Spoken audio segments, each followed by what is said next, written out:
ओम नमो भगवते वासुदेवाय। ओम नमो भगवते वासुदेवाय। ओम नमो भगवते वासुदेवाय। मम ज्ञानतिमिरान्धस्य ज्ञानाञ्जनशलाकया चक्षुरुन्मिलितं येन तस्मै श्रीगुरवे नमः। ओम विष्णुपादाय कृष्णप्रेष्ठाय भूतले श्रीमते भक्तिवेदान्तस्वामिनिति नामिने नमस्ते सारस्वती देवी गौरवाणी प्रचारिणे निर्विशेषशून्यवादी पाश्चात्यदेशतारिणे जय श्री कृष्ण चैतन्य प्रभु नित्यानंद श्री अद्वैत गदाधर शिवासादि गौर भक्तवृंद हरे कृष्ण कृष्ण कृष्ण हरे हरे हरे राम राम राम हरे हरे। जय जय श्री चैतन्य जय नित्यानंद जय द्वैत चंद्र जय गौर भक्त वृंद। जय जय श्री चैतन्य जय नित्यानंद जय द्वैत चंद्र जय गौर भक्त वृंद। जय जय श्री चैतन्य जय नित्यानंद जय द्वैत चंद्र जय गौर भक्त वृंद।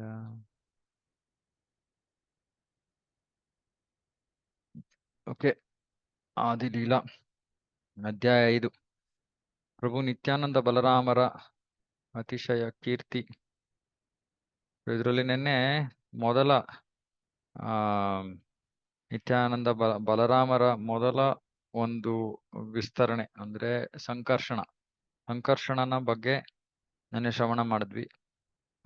ಸೊ ಮತ್ತೆ ಅದರ ಸಾರಾಂಶವನ್ನ ನಾನು ಇಲ್ಲಿ ಓದ್ತೀನಿ. ಸಂಕರ್ಷಣ ಆಧ್ಯಾತ್ಮಿಕ ಶಕ್ತಿಯ ಆಶ್ರಯ, ಅವನೇ ಮೂಲ ಕಾರಣ, ಸರ್ವ ಕಾರಣಗಳ ಕಾರಣ. ಅವನನ್ನ ಮಹಾಸಂಕರ್ಷಣ ಅಂತ ಕರೀತಾರೆ. ಕೃಷ್ಣನಿಂದ ಬಲರಾಮನಿಂದ ಮೊದಲ ಚತುರ್ವ್ಯೂಹ, ಅದರಲ್ಲಿ ಇರೋ ಸಂಕರ್ಷಣ. ಆಧ್ಯಾತ್ಮಿಕ ಶಕ್ತಿಯ ಆಶ್ರಯ, ಅವನೇ ಮೂಲ ಕಾರಣ, ಸರ್ವ ಕಾರಣಗಳ ಕಾರಣ. ಆಧ್ಯಾತ್ಮಿಕ ಶಕ್ತಿಯ ಲೀಲೆಗಳ ಒಂದು ಮಾದರಿಯನ್ನು ವಿಶುದ್ಧ ಸತ್ವ ಎಂದು ವರ್ಣಿಸಲಾಗಿದೆ. ಅದು ವೈಕುಂಠದ ಎಲ್ಲ ಧಾಮಗಳನ್ನು ಒಳಗೊಂಡಿರುತ್ತದೆ. ಸೊ ಈ ಭಗವಂತನ ಧಾಮ, ಭಗವಂತನ ಭಕ್ತರು ಎಲ್ಲವೂ ಕೂಡ ಚಿತ್ಶಕ್ತಿಯ ವಿಸ್ತರಣೆ. ಆ ಚಿತ್ಶಕ್ತಿಯ ಆಶ್ರಯ ಅಂದ್ರೆ ಆ ಚಿತ್ಶಕ್ತಿ ಬರ್ತಾ ಇರೋದು, ಈ ಎಲ್ಲ ಸೇವೆಯಲ್ಲಿ ತೊಡಗಿರೋದು ಸಂಕರ್ಷಣನಿಂದ. ಷಡೈಶ್ವರ್ಯಗಳು ಅವು ಕೂಡ ಸಂಕರ್ಷಣನಿಂದ ಪ್ರಕಟವಾಗತ್ವೆ.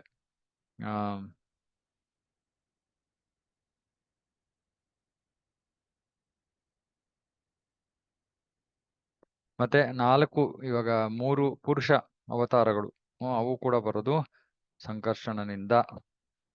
ಅವುಗಳ ಮೂಲಕ ಸಂಕರ್ಷಣ ಸೃಷ್ಟಿ ಸ್ಥಿತಿ ಲಯಗಳನ್ನ ನಡೆಸ್ತಾನೆ. ಹಾಗಾಗಿ ಸಂಕರ್ಷಣ ಎಲ್ಲದಕ್ಕೂ ಆಶ್ರಯ. ಅವನು ಎಲ್ಲಾ ದೃಷ್ಟಿಕೋನದಿಂದಲೂ ಅದ್ಭುತ.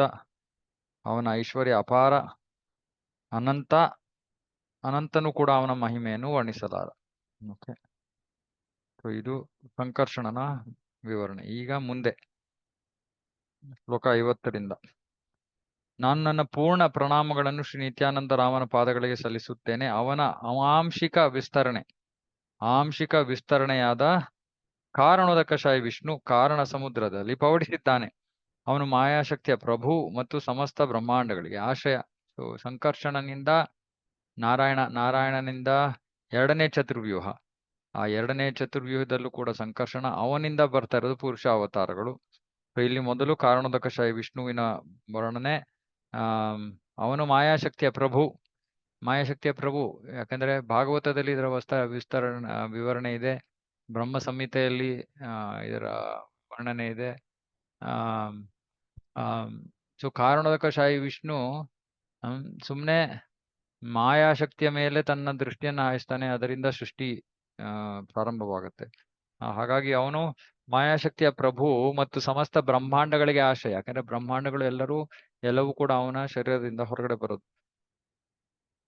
ವೈಕುಂಠ ಲೋಕಗಳ ಹೊರಭಾಗದಲ್ಲಿ ನಿರಾಕಾರ ಬ್ರಹ್ಮನ್ ಜ್ಯೋತಿ ಇದೆ. ಆ ಜ್ಯೋತಿಯ ಹೊರಗಡೆ ಕಾರಣ ಸಮುದ್ರವಿದೆ. ವೈಕುಂಠವನ್ನು ಸುತ್ತುವರಿದು ಅನಂತವಾದ, ಅಪಾರವಾದ ಮತ್ತು ಅಪರಿಮಿತವಾದ ಜಲರಾಶಿ ಇದೆ. ಸೊ ಇದು ಕಾರಣ ಜಲ. ಆ ವೈಕುಂಠವನ್ನ ಸುತ್ತುವರೆದಿರೋದು. ಇದನ್ನ ನಾವು ತಿರ್ಗಾ ಈ ಒಂದು ಪಿಕ್ಚರ್ ತೋರಿಸ್ತೀನಿ.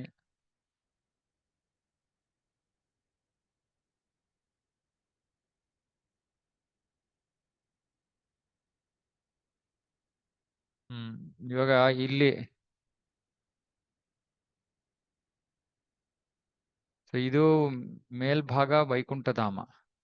ಈ ವೈಕುಂಠಧಾಮ ಗೋಲಾಕಾರ ಸರ್ಕಲ್. ಇವಾಗ ನೀವು ಇಲ್ಲಿ ಹಿಂಗೆ ಹಿಂಗಿದೆಲ್ಲ ಇದು ಪೂರ್ತಿ ಹಿಂಗೆ ಇದೆ ಅಂತ ಅನ್ಕೋಬೇಕು. ಹಿಂಗೆ ಸುತ್ತು ಮೇಲಿಂದ ಕೆಳಗಡೆ ಹೀಗೆ ಸುತ್ತು ಇದೆ. ಮತ್ತೆ ಆ ಈ ಪೂರ್ತಿ ಈ ವೈಕುಂಠವನ್ನ ಇಲ್ಲಿ ಕಾರಣ ಜಲ, ಇದು ಕಾರಣ ಜಲ, ವಿರಜಾ. ಈ ವಿರಜಾ ನದಿ ಸುತ್ತುವರೆದಿದೆ ಪೂರ್ತಿ ವೈಕುಂಠವನ್ನ.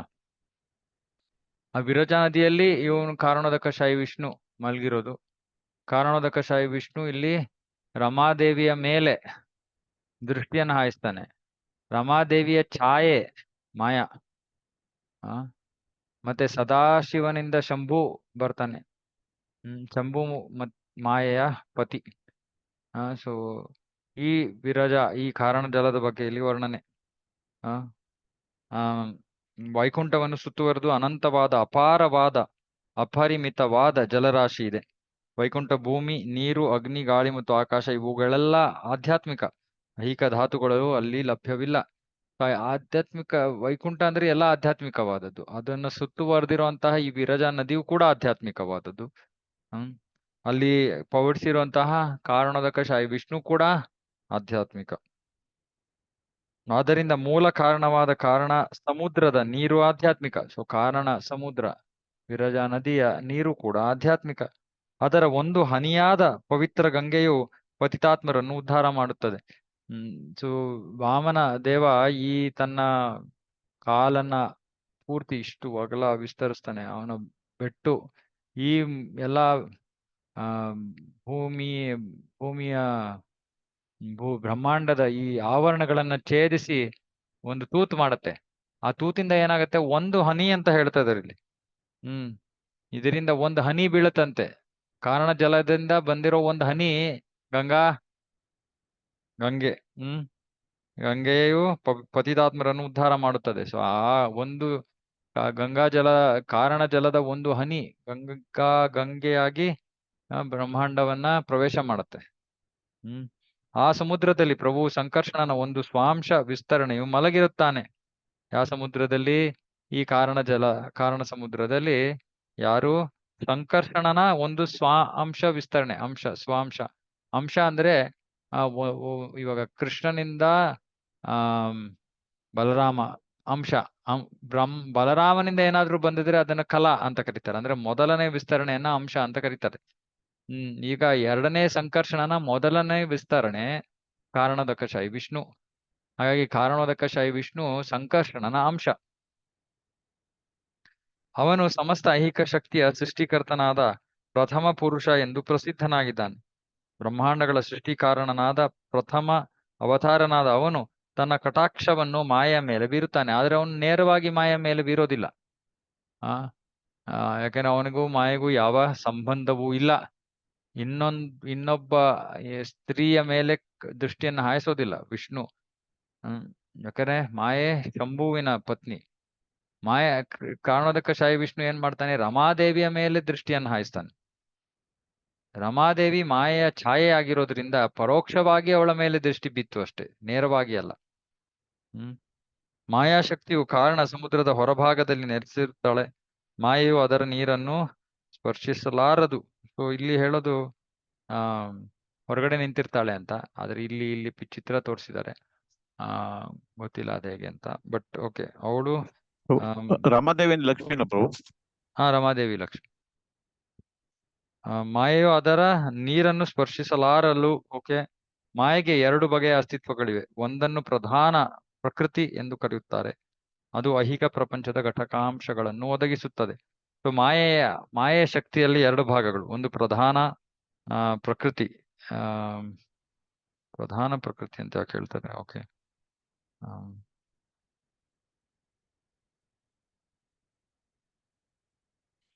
ಓಕೆ, ನೋಡೋಣ ಇಲ್ಲಿ ಏನ್ ಕೊಡ್ತಾ ಇದ್ದಾರೆ ಅಂತ. ಒಂದು ಪ್ರಕೃತಿ 28.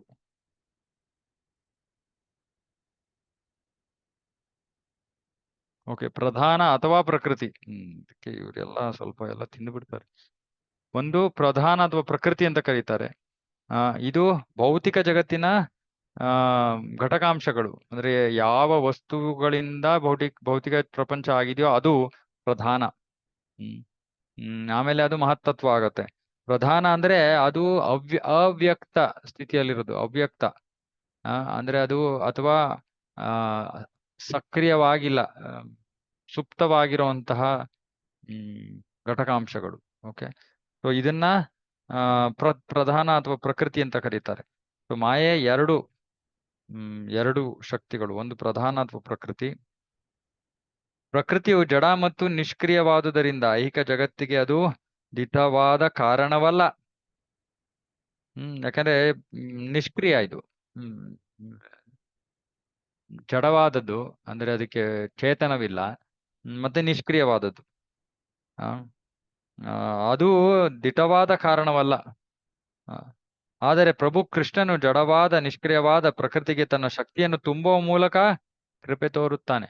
ಆ ಜಡವಾದರ ಮೇಲೆ ವಿಷ್ಣುವಿನ ಒಂದು ಕೃಪಾ ಕಟಾಕ್ಷ, ಅದು ಅವನ ದೃಷ್ಟಿ ಅದರ ಮೇಲೆ ಬೀಳೋದ್ರಿಂದ ಅದು ಸಕ್ರಿಯಗೊಳ್ಳುತ್ತೆ. ಹೀಗೆ ಪ್ರಕೃತಿಯು ಅಗ್ನಿಯ ಶಕ್ತಿಯಿಂದ ಕೆಂಪಗೆ ಕಾಯುವ ಕಬ್ಬಿಣದಂತೆ ಕೃಷ್ಣನ ಶಕ್ತಿಯಿಂದ ದ್ವಿತೀಯ ಕಾರಣವಾಗುತ್ತದೆ. ಸೊ ಹಾಗಾಗಿ ವಿಷ್ಣುನೇ ಪ್ರಧಾನ ಕಾರಣ, ಅವನ ದೃಷ್ಟಿಯ ಕಾರಣ ಈ ಪ್ರಕೃತಿ. ಅವಳು ಎರಡನೇ ದ್ವಿತೀಯ ಆಗುತ್ತಾಳೆ. ಅದರಿಂದ ಪ್ರಭು ಕೃಷ್ಣನು ಬ್ರಹ್ಮಾಂಡದ ವ್ಯಕ್ತ ರೂಪಕ್ಕೆ ಮೂಲ ಕಾರಣ. ಪ್ರಕೃತಿಯು ಮೇಕೆಯ ಕೊರಳಿನಲ್ಲಿರುವ ಮೊಲೆಗಳ ಹಾಗೆ ಅವು ಹಾಲನ್ನು ಕೊಡುವುದಿಲ್ಲ. ಅಂದ್ರೆ ನೇರವಾಗಿ ಮಾಯಾಶಕ್ತಿ ಅದು ಪ್ರಧಾನ ಸೃಷ್ಟಿಗೆ, ಭೌತಿಕ ಜಗತ್ತಿಗೆ ಕಾರಣವಲ್ಲ, ಸೃಷ್ಟಿಗೆ ಕಾರಣವಲ್ಲ. ಇದು ಎರಡನೇ ಕಾರಣ. ವಿಶೇಷವಾಗಿ ಇಲ್ಲಿ ಶಕ್ತಿ ಬರ್ತಾ ಇರೋದು ವಿಷ್ಣುವಿನ ದೃಷ್ಟಿಯಿಂದಾಗಿ. ವಿಷ್ಣುವಿನ ದೃಷ್ಟಿ ಅಂದ್ರೆ ಅವನ ಶಕ್ತಿಯನ್ನ ದಯಪಾಲಿಸಿದಾನ ಅವನು. ಹಾಗಾಗಿ ಜಡ ಪ್ರಧಾನ ಕೂಡ ಸಕ್ರಿಯಗೊಂಡು ಅದು ಸೃಷ್ಟಿಗೆ ದ್ವಿತೀಯ ಆಗುತ್ತೆ. ಐಹಿಕ ಪ್ರಕೃತಿಯ ಮಾಯಾ ಲಕ್ಷಣವು ಬ್ರಹ್ಮಾಂಡದ ಮೈದೋರುವಿಕೆಗೆ ತಕ್ಷಣದ ಕಾರಣ. ಆದರೆ ಅದು ನಿಜವಾದ ಕಾರಣವಾಗಲು ಸಾಧ್ಯವಿಲ್ಲ, ಏಕೆಂದರೆ ಪ್ರಭು ನಾರಾಯಣನೇ ಮೂಲ ಕಾರಣ. ಮಣ್ಣಿನ ಮಡಕೆಯ ಮೂಲ ಕಾರಣನು ಕುಂಬಾರನು ಹೇಗೋ ಹಾಗೆ ಐಹಿಕ ಜಗತ್ತಿನ ಸೃಷ್ಟಿಕರ್ತನು ಪ್ರಥಮ ಪುರುಷ ಅವತಾರ. ಅವನ ಹೆಸರು ಕಾರಣೋದಕ ವಿಷ್ಣು. ಪ್ರಭು ಕೃಷ್ಣ ಸೃಷ್ಟಿಕರ್ತ. ಕುಲಾಲ ಚಕ್ರ ಮತ್ತು ಇತರ ಉಪಕರಣಗಳು ಮಡಕೆಯ ಸೃಷ್ಟಿಗೆ ಹೇಗೆ ಕಾರಣಗಳೋ ಹಾಗೆ ಮಾಯೆಯು ಒಂದು ಉಪಕಾರಣವಾಗಿ, ಉಪಕಾರಣ, ಪ್ರಧಾನ ಕಾರಣ ಅಲ್ಲ, ಉಪಕಾರಣ, ಕೃಷ್ಣನಿಗೆ ಸಹಾಯ ಮಾಡುತ್ತಾಳೆ. ಪ್ರಥಮ ಪುರುಷನು ದೂರದಿಂದ ತನ್ನ ಕಟಾಕ್ಷವನ್ನು ಮಾಯ ಮೇಲೆ ಬೀರುತ್ತಾನೆ. ಹೀಗೆ ಅವನು ಜೀವಿಗಳ ರೂಪದಲ್ಲಿರುವ ಜೀವ ಬೀಜವನ್ನು ಅವುಗಳಲ್ಲಿ ಗರ್ಭೀಕರಿಸುತ್ತಾನೆ. ಸೊ ಮತ್ತೆ ಅದು ಅಷ್ಟೇ, ಇದು ಆ ಒಂದು ಗರ್ಭಧಾನ ಮಾಡೋದು ನಿಜವಾಗ್ಲೂ ನೇರವಾಗಿ ವಿಷ್ಣು ಅಲ್ಲ, ಶಂಭು. ಯಾಕೆಂದ್ರೆ ಶಂಭು ಮಾಯೆಯ ಪತಿ. ಸೊ ಇದು ಅವನ ದೇಹದಿಂದ ಪ್ರತಿಫಲನಗೊಂಡ ಕಿರಣಗಳು ಮಾಯೆಯಲ್ಲಿ ವಿಲೀನವಾಗುತ್ತವೆ. ಹೀಗೆ ಮಾಯೆಯ ಅಸಂಖ್ಯಾತ ಬ್ರಹ್ಮಾಂಡಗಳಿಗೆ ಜನ್ಮ ನೀಡುತ್ತಾಳೆ. ಬ್ರಹ್ಮಾಂಡಗಳಿಗೆ ಮಾಯೆ ಜನ್ಮ ನೀಡುತ್ತಾಳೆ ಅಂದ್ರೆ ಅವಳು ಅದಕ್ಕೆ ಬೇಕಾಗಿರೋ ವಸ್ತುಗಳು, ವಿಷ್ಣು ಅವಳ ಮೇಲೆ ದೃಷ್ಟಿ ಹಾಯಿಸೋದ್ರಿಂದ ಆ ವಸ್ತುಗಳು ಬ್ರಹ್ಮಾಂಡದ ರೂಪವನ್ನು ತಗೊಳುತ್ತವೆ. ಅದೇ ನಿಜವಾದ ಶಕ್ತಿ ವಿಷ್ಣುವಿನದು.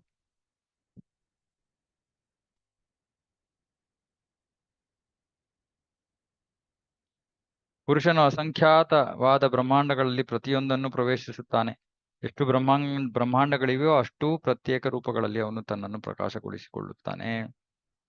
ಸೊ ಇವಾಗ ಬ್ರಹ್ಮಾಂಡಗಳು ಈ ರೀತಿ ಸೃಷ್ಟಿಯಾಗಿ ಭಗವಂತನ ಶರೀರದಿಂದ ಹೊರಗಡೆ ಬರುತ್ತವೆ. ಆಗ ಭಗವಂತ ಅವು ಎಲ್ಲವುಗಳನ್ನು ಪ್ರವೇಶ ಮಾಡ್ತಾನೆ.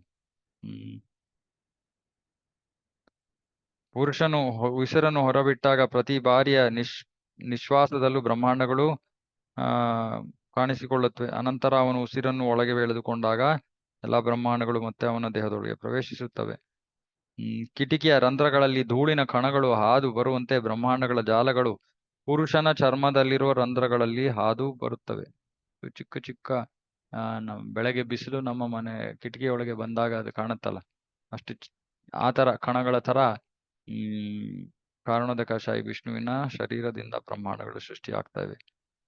ಐಹಿಕ ಪ್ರಪಂಚಗಳ ಬ್ರಹ್ಮರು ಮತ್ತು ಇತರ ಪ್ರಭುಗಳು ಮಹಾವಿಷ್ಣುವಿನ ರೋಮ ಕೂಪಗಳಿಂದ ಆವಿರ್ಭವಿಸುತ್ತಾರೆ ಮತ್ತು ಅವನ ಒಂದು ನಿಶ್ವಾಸದಷ್ಟು ಕಾಲ ಜೀವಿಸಿರುತ್ತಾರೆ. ಯಾರು? ಬ್ರಹ್ಮ ಮತ್ತು ಇತರ ಪ್ರಭುಗಳು. ಸೊ ಪ್ರತಿಯೊಂದು ಬ್ರಹ್ಮಾಂಡವು ಕೂಡ ಈ ಒಂದು ಉಸಿರಾಟದ ಸಮಯದ ತನಕ ಉಳಿದಿರುತ್ತೆ. ಅಂದ್ರೆ ಅದರಲ್ಲಿರೋ ಎಲ್ಲಾ ದೇವಾದಿ ದೇವತೆಗಳು ಕೂಡ ಅಷ್ಟು ಸಮಯ ಮಾತ್ರ ಅಸ್ತಿತ್ವದಲ್ಲಿರ್ತಾರೆ. ಆ ಮಹಾವಿಷ್ಣು ಪ್ರಭು ಗೋವಿಂದನ ಸ್ವಾಂಶ ವಿಸ್ತರಣೆಯ ಒಂದು ಭಾಗ. ಅಂತಹ ಆದಿಪುರುಷ ಗೋವಿಂದನನ್ನು ಆರಾಧಿಸುತ್ತೇನೆ. ಸೊ ಇದು ಬ್ರಹ್ಮ ಸಂಹಿತೆಯ ಶ್ಲೋಕ. ಯಸ್ಯೈಕ ನಿಶ್ವಸಿತ ಕಾಲಮಥಾವಲಂಬ್ಯ. ಓಕೆ. 7 ಗೇಣಿನ ಪುಟ್ಟ ಜೀವಿಯಾದ ನಾನು ಎಲ್ಲಿದ್ದೇನೆ? ಇದು ಭಾಗವತದ ಶ್ಲೋಕ. ಬ್ರಹ್ಮ ಕೃಷ್ಣನಿಗೆ ಪ್ರಾರ್ಥನೆಯನ್ನು ಮಾಡ್ತಾ ಇದ್ದಾನೆ. 7 ಗೇಣಿನ ಪುಟ್ಟ ಜೀವಿಯಾದ ನಾನು ಎಲ್ಲಿದ್ದೇನೆ? 7 ಗೇಣು. ಪ್ರತಿಯೊಬ್ಬರ ದೇಹ ಅವರ 7 ಗೇಣಿನಷ್ಟು. ಅವರ ಐಹಿಕ ಪ್ರಕೃತಿ, ಮಿಥ್ಯಾ ಅಹಂಕಾರ, ಆಕಾಶ, ಗಾಳಿ, ನೀರು ಮತ್ತು ಭೂಮಿ ಇವುಗಳಿಂದ ಕೂಡಿದ ಬ್ರಹ್ಮಾಂಡದೊಳಗೆ ಸುತ್ತುವರಿಯಲ್ಪಟ್ಟಿದ್ದೇನೆ. ನಿನ್ನ ಮಹಿಮೆ ಎಂತಹದು? ಧೂಳಿನ ಕಣಗಳು ಕಿಟಿಕಿಯ ರಂಧ್ರಗಳಿಂದ ಹಾದು ಹೋಗುವ ಹಾಗೆ ಅಗಣಿತ ಬ್ರಹ್ಮಾಂಡಗಳು ನಿನ್ನ ರೋಮ ಕೂಪಗಳಲ್ಲಿ ತೂರಿ ಹೋಗುತ್ತವೆ. ಬ್ರಹ್ಮ ವೈಭವೀಕರಿಸ್ತಾ ಇದ್ದಾನೆ ಕೃಷ್ಣನನ್ನ ನೋಡಿ. ಕೃಷ್ಣ ನಾನ್ಯಾರು? ನಾನೊಬ್ಬ ಸಾಮಾನ್ಯ ಬಾಲಕ ಗೋಪಾಲ ಅಂತ ಕೃಷ್ಣ ಹೇಳ್ದಾನಿಲ್ಲ. ನಿನ್ನ ಸ್ಥಾನ ಇದು. ಅಖಂಡದ ಒಂದು ಭಾಗದ ಭಾಗವನ್ನು ಕಲಾ ಎಂದು ಕರೆಯುತ್ತಾರೆ. ಭಗವಂತನಿಂದ ಮೊದಲ ವಿಸ್ತರಣೆ ಅಂಶ, ಅದರಿಂದ ಇನ್ನೊಂದು ಬರೋದು ಕಲಾ. ಬಲರಾಮ ಪ್ರಭು ಗೋವಿಂದನ ಪ್ರತಿ ಮೂರ್ತಿ. ಬಲರಾಮನ ಸ್ವಂತ ವಿಸ್ತರಣೆಯನ್ನು ಮಹಾಸಂಕರ್ಷಣ ಎಂದು ಕರೆಯುತ್ತಾರೆ. ಅವನ ಒಂದು ಭಾಗವಾದ ಪುರುಷನನ್ನು ಕಲಾ ಅಥವಾ ಸ್ವಾಂಶ ಭಾಗದ ಒಂದು ಭಾಗ ಎಂದು ವರ್ಣಿಸಲಾಗಿದೆ. ಸೊ ಹೇಳ್ದಂಗೆ ಸಂಕರ್ಷಣದಿಂದ ಮೊದಲ ಅಂಶ ಕಾರಣೋದಕಶಾಹಿ ವಿಷ್ಣು. ಬಲರಾಮನಿಂದ ಮೊದಲ ಅಂಶ ಸಂಕರ್ಷಣ, ಅವನ ಬಲರಾಮನ ಕಲಾ ಕಾರಣೋದಕಶಾಹಿ ವಿಷ್ಣು. ಸೊ ಮೊದಲ ವಿಸ್ತರಣೆಯನ್ನು ಅಂಶ ಅಂತ ಕರೀತಾರೆ, ಎರಡನೇ ವಿಸ್ತರಣೆಯನ್ನ ಕಲಾ ಅಂತ ಕರೀತಾರೆ. ಬಲರಾಮನಿಗೆ ಸಂಕರ್ಷಣ ಅಂಶ, ಆಮೇಲೆ ಕಾರಣೋದಕಶಾಹಿ ವಿಷ್ಣು ಕಲಾ. ಸಂಕರ್ಷಣನಿಗೆ ಕಾರಣೋದಕಶಾಹಿ ವಿಷ್ಣು ಅಂಶ. ಕಲಾ ಅಂದ್ರೆ ಏನು? ಸುಮ್ಮನೆ ಅದಕ್ಕೆ ಹೆಸರು ಅಷ್ಟೇ. ಅಂಶದ ಅಂಶನ ಕಲಾ ಅಂತ ಕರೀತಾರೆ. ತಾತ್ವಿಕವಾದ ಒಂದು ಟೆಕ್ನಿಕಲ್ ಲ್ಯಾಂಗ್ವೇಜ್ ಅಷ್ಟೇ. ಸೊ ಬಲರಾಮನ ಕಲಾ ಈ ಕಾರಣೋದಕಶಾಹಿ ವಿಷ್ಣು. ಅಂದ್ರೆ ಬಲರಾಮನ ಅಂಶದ ಅಂಶ ಕಾರಣೋದಕಶಾಹಿ ವಿಷ್ಣು. ಅವನು ಮಹಾಪುರುಷ. ಬೇರೆ ಪುರುಷರಿಗೆ ಆಕರನಾದ ಅವನು ಸರ್ವ ವ್ಯಾಪಕ. ಸೊ ಇದು ಕಾರಣೋದಕಶಾಹಿ ವಿಷ್ಣುವಿನ ವಿವರಣೆ. ಗರ್ಭೋದಕಶಾಹಿ ಮತ್ತು ಕ್ಷೀರೋದಕಶಾಹಿ ಇಬ್ಬರನ್ನು ಪುರುಷರು ಎಂದು ಕರೆಯುತ್ತಾರೆ. ಇವಾಗ ಇನ್ನಿಬ್ಬರು ಪುರುಷರು. ಇವಾಗ ಕಾರಣೋದಕಶಾಹಿ ವಿಷ್ಣು ಬ್ರಹ್ಮಾಂಡವನ್ನು ಸೃಷ್ಟಿ ಮಾಡಾದ್ಮೇಲೆ ಅವನೇ ಸ್ವಯಂ ಗರ್ಭೋದಕಶಾಹಿ ವಿಷ್ಣು ಆಗಿ ಆ ಬ್ರಹ್ಮಾಂಡದೊಳಗೆ ಪ್ರವೇಶ ಮಾಡ್ತಾನೆ. ಮತ್ತೆ ಪ್ರತಿಯೊಂದು ಜೀವಿಯ ಹೃದಯವನ್ನು ಅಣುವನ್ನು ಕ್ಷೀರೋದಕಶಾಹಿ ವಿಷ್ಣು ಆಗಿ ಪ್ರವೇಶ ಮಾಡ್ತಾನೆ. ಅವರಿಬ್ಬರು ಪ್ರಥಮ ಪುರುಷನಾದ ಮತ್ತು ಸಮಸ್ತ ಬ್ರಹ್ಮಾಂಡಗಳಿಗೆ ಧಾಮವಾದ ಕಾರಣೋದಕಶಾಹಿ ವಿಷ್ಣುವಿನ ಸ್ವಾಂಶ ಭಾಗಗಳು. ಸೊ ಅವರು ಇವಾಗ ಗರ್ಭೋದಕಶಾಹಿ ವಿಷ್ಣು, ಕ್ಷೀರೋದಕಶಾಹಿ ವಿಷ್ಣು, ಕಾರಣೋದಕಶಾಹಿ ವಿಷ್ಣುವಿನ ಅಂಶಗಳು.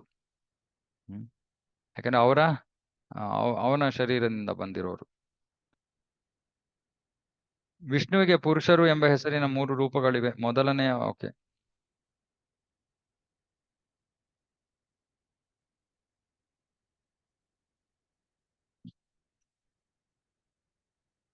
ಕ್ಷೀರೋದಕಶಾಹಿ ವಿಷ್ಣುವನ್ನು ಪ್ರಭು ಕೃಷ್ಣನ ಒಂದು ಕಲಾ ಎಂದು ಕರೆಯಲಾದರೂ ಅವನು ಮತ್ಸ್ಯ, ಕೂರ್ಮ ಮತ್ತು ಇತರ ಅವತಾರಗಳ ಆಕರ. ಇವಾಗ ಕ್ಷೀರೋದಕಶಾಹಿ ವಿಷ್ಣು, ಇವನು ಕೃಷ್ಣನ ಒಂದು ಕಲಾ, ಯಾಕಂದ್ರೆ ಅಂಶದ ಅಂಶ. ಕೃಷ್ಣನಿಂದ ಬಲರಾಮ ಅಂಶದ ಅಂಶ ಆಗಿರೋದ್ರಿಂದ ಇವ್ರನ್ನೆಲ್ಲ ಕೃಷ್ಣನ ಕಲಾ ಅಂತ ಕರೀತಾರೆ. ಅಂಶದ ಅಂಶ ಅಷ್ಟೇ, ಕಲಾ ಅಂದ್ರೆ ಅಂಶದ ಅಂಶ. ಆದ್ರೆ ಈ ಕ್ಷೀರೋದಕಶಾಹಿ ವಿಷ್ಣುವಿನಿಂದ ಈ ಎಲ್ಲ ಬ್ರಹ್ಮಾಂಡಗಳಿಗೆ, ಯಾವ್ದಾದ್ರು ಒಂದು ಬ್ರಹ್ಮಾಂಡಕ್ಕೆ ಯಾವ ಯಾವ ಅವತಾರಗಳು, ಲೀಲಾವತಾರಗಳು ಯಾವಾಗ ಬರ್ಬೇಕು, ಇವೆಲ್ಲವೂ ಕೂಡ ಕ್ಷೀರೋದಕಶಾಹಿ ವಿಷ್ಣುವಿನಿಂದ ಆಗತ್ತೆ. ಅವನು ಅದಕ್ಕೆ ಆಕರ. ದೇವೋತ್ತಮನ ಈ ಎಲ್ಲ ಅವತಾರಗಳು ಪುರುಷಾವತಾರಗಳ ಸ್ವಾಂಶ ವಿಸ್ತರಣೆಗಳು ಅಥವಾ ಸ್ವಾಂಶ ವಿಸ್ತರಣೆಗಳ ಭಾಗಗಳು. ಆದರೆ ಕೃಷ್ಣ ಸ್ವಯಂ ದೇವೋತ್ತಮ ಪರಮ ಪುರುಷ. ಓಕೆ. ಕ್ಷೀರೋದಕಶಾಹಿ ವಿಷ್ಣು ಸೃಷ್ಟಿ ಸ್ಥಿತಿ ಮತ್ತು ಲಯಗಳ ಕರ್ತೃ. ಕ್ಷೀರೋದಕಶಾಹಿ ವಿಷ್ಣು ಪರಮ ಪುರುಷನ ಅಂಶವಾದ ಮಹಾಪುರುಷನು ಸೃಷ್ಟಿ ಸ್ಥಿತಿ ಲಯಗಳ ಉದ್ದೇಶದಿಂದ ಆವಿರ್ಭವಿಸುತ್ತಾನೆ.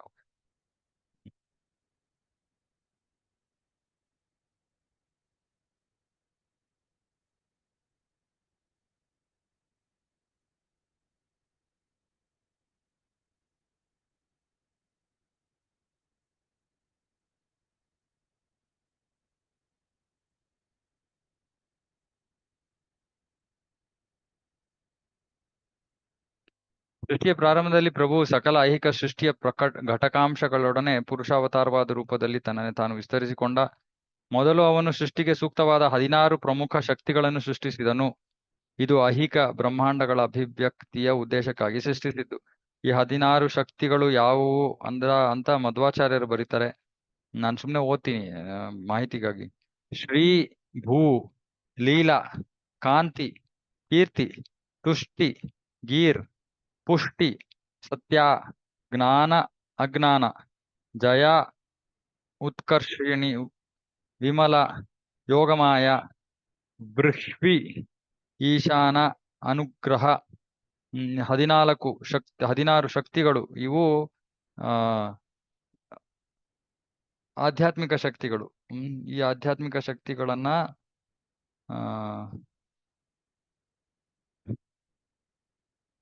ಸೃಷ್ಟಿ ಮಾಡ್ತಾನೆ.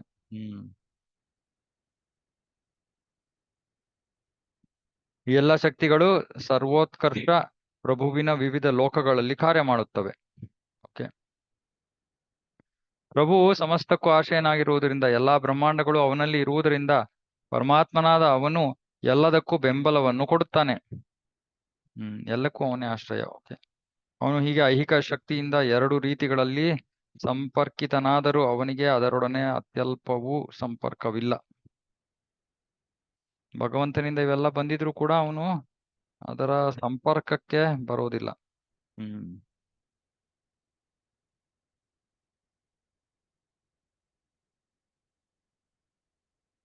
ಇದು ಭಗವಂತನ ಐಶ್ವರ್ಯ.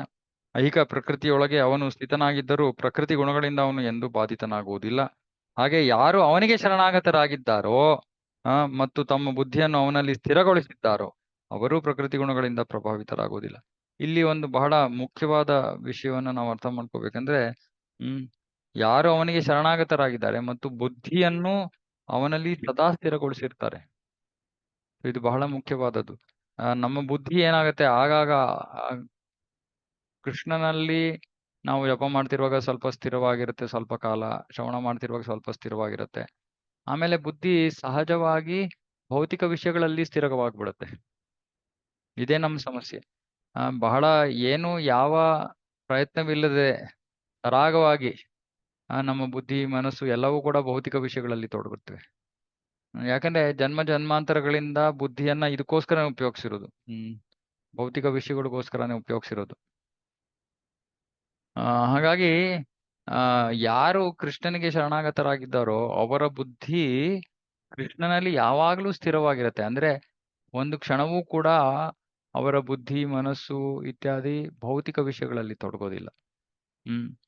ಅಂತಹ ಭಕ್ತರು ಭೌತಿಕ ವಸ್ತುಗಳನ್ನು ನೋಡಿದ್ರು ಕೂಡ ಅವರ ಮನಸ್ಸಿನಲ್ಲಿ ಭೋಗದ ಯೋಚನೆ ಬರೋದಿಲ್ಲ. ಎಲ್ಲವನ್ನು ಹೇಗೆ ಕೃಷ್ಣನ ಸೇವೆಯಲ್ಲಿ ಬಳಸಬೇಕು ಅನ್ನೋ ಬಗ್ಗೆ ಯೋಚನೆ ಮಾಡ್ತಾರೆ. ಹಾಗಾಗಿ ಅವರ ಮನಸ್ಸು ಬುದ್ಧಿ ಯಾವಾಗಲೂ ಕೃಷ್ಣನಲ್ಲಿ ಸ್ಥಿರವಾಗಿರುತ್ತೆ. ಅಂತ ಸ್ಥಿರವಾಗಿರುವಂತವರು ಕೂಡ ಪ್ರಕೃತಿ ಗುಣಗಳಿಂದ ಪ್ರಭಾವಿತರಾಗೋದಿಲ್ಲ. ಯಾಕಂದ್ರೆ ಅವರಿಗೆ ಏನ್ ಕಂಡ್ರು ಇದು ಶಕ್ತಿ, ಕೃಷ್ಣನ ಶಕ್ತಿ, ಕೃಷ್ಣನಿಂದ ಬಂದಿರೋದು, ಕೃಷ್ಣನಿಗೆ ಇದನ್ನ ಬಳಸ್ಬೇಕು ಅಷ್ಟೇ.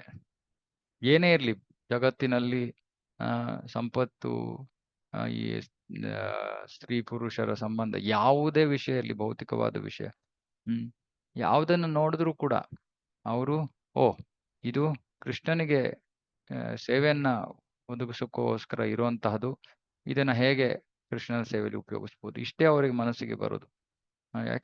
ಯಾಕಂದ್ರೆ ಅವರ ಪ್ರಜ್ಞೆ, ಮನಸ್ಸು, ಬುದ್ಧಿ ಎಲ್ಲ ಪರಿಶುದ್ಧವಾಗೋಗಿದೆ. ಕೃಷ್ಣನ ಸಂಪರ್ಕದಲ್ಲಿ ನಾವು ಎಷ್ಟು ಸಮಯ ಇರ್ತೀವೋ ಅಷ್ಟು ನಮ್ಮ ಪ್ರಜ್ಞೆ ಪರಿಶುದ್ಧವಾಗೋಗುತ್ತೆ. ಪರಿಶುದ್ಧ ಪ್ರಜ್ಞೆಯಲ್ಲಿ ಕಾಮ ಇರೋದಿಲ್ಲ, ಅಂದ್ರೆ ನಮ್ಮ ಇಂದ್ರಿಯ ಭೋಗದ ಯೋಚನೆ ಇರೋದಿಲ್ಲ. ಅಂತಹ ಸ್ಥಿರ ಮನಸ್ಸಿನ, ಸ್ಥಿರ ಬುದ್ಧಿಯ ಭಕ್ತರು ಈ ತ್ರಿಗುಣಗಳ ಪ್ರಭಾವಕ್ಕೆ ಒಳಗಾಗೋದಿಲ್ಲ, ಭಗವಂತನೂ ಒಳಗಾಗೋದಿಲ್ಲ, ಭಗವಂತನ ಭಕ್ತರು ಒಳಗಾಗೋದಿಲ್ಲ. ಇವಾಗ ಈ ನಿರಾಕಾರವಾದಿಗಳೆಲ್ಲ ಹೇಳ್ತಾರೆ ಭಗವಂತ ಇದಕ್ಕೆ ಪ್ರಕೃತಿಯ ಪ್ರಭಾವಕ್ಕೆ ಒಳಗಾಗ್ತಾನೆ. ಭಗವಂತನ ಭಕ್ತರೇ ಒಳಗಾಗೋದಿಲ್ಲ, ಭಗವಂತ ಹೇಗೆ ಒಳಗಾಗ್ತಾನೆ? ಅದನ್ನ ಈ ಶ್ಲೋಕದಲ್ಲಿ, ಭಾಗವತದ ಈ ಶ್ಲೋಕ ಹೇಳ್ತಾ ಇದ್ದಾರೆ.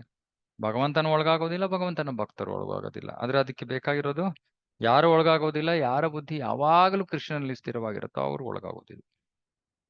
ಹೀಗೆ ಪರಮ ಸತ್ಯನು ಯಾವಾಗಲೂ ಅಚಿಂತ್ಯವಾದ ಶಕ್ತಿಯನ್ನು ಹೊಂದಿದ್ದಾನೆ ಎಂದು ಭಗವದ್ಗೀತೆಯು ಪದೇ ಪದೇ ಹೇಳುತ್ತದೆ. ನಾನು ಐಹಿಕ ಪ್ರಪಂಚದಲ್ಲಿದ್ದೇನೆ, ಪ್ರಪಂಚವು ನನ್ನಲ್ಲಿದೆ, ಆದರೆ ಅದೇ ಸಮಯದಲ್ಲಿ ನಾನು ಪ್ರಪಂಚದಲ್ಲಿ ಇಲ್ಲ, ಅದು ಕೂಡ ನಿಜವಾಗಿ ನನ್ನನ್ನು ಆಶ್ರಯಿಸಿಲ್ಲ ಎಂದು ಕೃಷ್ಣ ಭಗವದ್ಗೀತೆಯಲ್ಲಿ ಹೇಳ್ತಾನೆ. ನಾನು ಪ್ರಪಂಚದಲ್ಲಿದ್ದೀನಿ, ಪ್ರಪಂಚ ನನ್ನಲ್ಲಿದೆ, ಆದ್ರೂ ನಾನು ಪ್ರಪಂಚದಲ್ಲಿಲ್ಲ. ಇದು ಅಚಿಂತ್ಯ.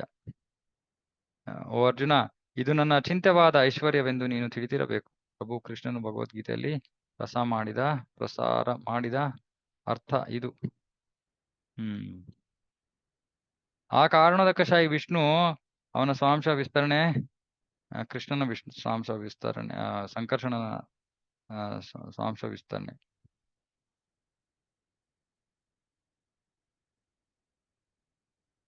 ಅವನೇ ಚೈತನ್ಯ ಮಹಾಪ್ರಭುಗಳ ಅತ್ಯಂತ ಪ್ರೀತಿ ಪಾತ್ರರಾದ ಅನುಯಾಯಿ ಪ್ರಭು ನಿತ್ಯಾನಂದ ಬಲರಾಮ. ಹೀಗೆ ನಾನು 9ನೇ ಶ್ಲೋಕವನ್ನು ವಿವರಿಸಿದ್ದೇನೆ. ಈಗ 10ನೇ ಶ್ಲೋಕವನ್ನು ವಿವರಿಸುತ್ತೇನೆ, ದಯವಿಟ್ಟು ಮನಸ್ಸು ಕೊಟ್ಟು ಕೇಳಿ. ಶ್ರೀ ನಿತ್ಯಾನಂದ ರಾಮನ ಪಾದಗಳಿಗೆ ನನ್ನ ಸಾಷ್ಟಾಂಗ ನಮಸ್ಕಾರಗಳನ್ನು ಸಲ್ಲಿಸುತ್ತೇನೆ. ಅವನ ಅಂಶ ಗರ್ಭೋದಕ ಕಷಾಯಿ ವಿಷ್ಣು. ಇವಾಗ ಕಾರಣದ ಕಷಾಯಿ ವಿಷ್ಣುವಿನ ವರ್ಣನೆ ಆಯ್ತು, ಈಗ ಗರ್ಭೋದಕ ಕಷಾಯಿ ವಿಷ್ಣುವಿನ ವರ್ಣನೆ. ಅವನ ನಾಭಿಯಿಂದ ಮೂಡಿ ಬಂದ ಕಮಲವೇ ಬ್ರಹ್ಮಾಂಡದ ಸೃಷ್ಟಿಕರ್ತನಾದ ಬ್ರಹ್ಮನ ಜನ್ಮಸ್ಥಳ. ಆ ಕಮಲದ ನಾಳವು ಅಸಂಖ್ಯಾತ ಲೋಕಗಳ ಆಶ್ರಯ ತಾಣ. ನಾಳ, ಈ ನಾಳ ಇದೇ ಅಸಂಖ್ಯಾತ ಲೋಕಗಳ ಆಶ್ರಯ ತಾಣ. ಅನಂತ ಬ್ರಹ್ಮಾಂಡಗಳನ್ನು ಸೃಷ್ಟಿಸಿದ ಮೇಲೆ ಪ್ರಥಮ ಪುರುಷನು ಶ್ರೀ ಗರ್ಭೋದಕ ಶಾಹಿಯಾಗಿ ಪ್ರತ್ಯೇಕ ರೂಪವನ್ನು ತಳೆದು ಅವುಗಳಲ್ಲಿ ಪ್ರತಿಯೊಂದನ್ನು ಪ್ರವೇಶಿಸಿದನು. ಬ್ರಹ್ಮಾಂಡ ಸೃಷ್ಟಿ ಮಾಡಾದ್ಮೇಲೆ ಕಾರಣೋದಕ ಶಾಹಿ ವಿಷ್ಣು ಇವೆಲ್ಲವನ್ನು ಗರ್ಭೋದಕ ಶಾಹಿ ವಿಷ್ಣು ಹಾಗೆ ಪ್ರವೇಶ ಮಾಡ್ದ. ಬ್ರಹ್ಮಾಂಡವನ್ನು ಪ್ರವೇಶಿಸಿದ ಮೇಲೆ ಅವನಿಗೆ ಎಲ್ಲೆಲ್ಲೂ ಕತ್ತಲೇ ಕಾಣಿಸಿತು.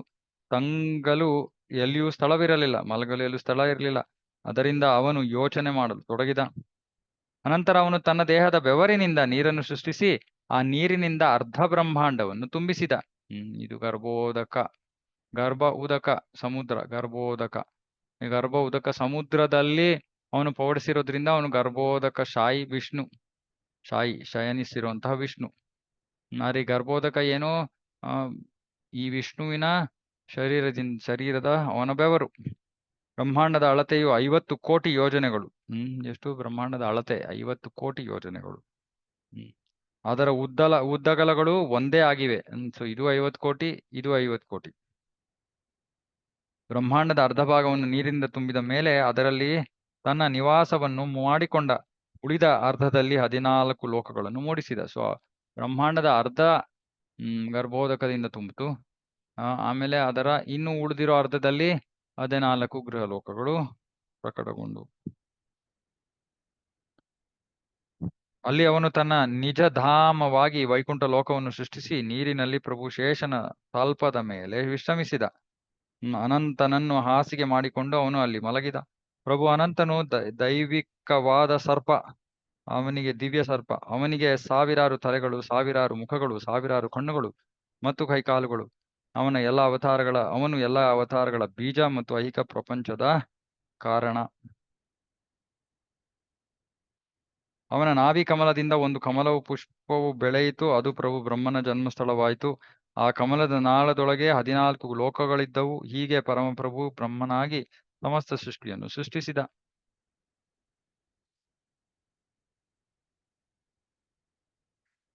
ಪ್ರಭು ವಿಷ್ಣುವಾಗಿಯೇ ಸಮಸ್ತ ಜಗತ್ತನ್ನು ಪಾಲನೆ ಮಾಡುತ್ತಾನೆ. ಆ ಪಾಲನೆ ಮಾಡೋ ವಿಷ್ಣು ಕ್ಷೀರೋದಕಶಾಹಿ ವಿಷ್ಣು. ವಿಷ್ಣು ಎಲ್ಲಾ ಐಹಿಕ ಗುಣಗಳಿಗೆ ಅತೀತನಾದ್ದರಿಂದ ಐಹಿಕ ಗುಣಗಳ ಸ್ಪರ್ಶವನ್ನು ಹೊಂದಿರುವುದಿಲ್ಲ.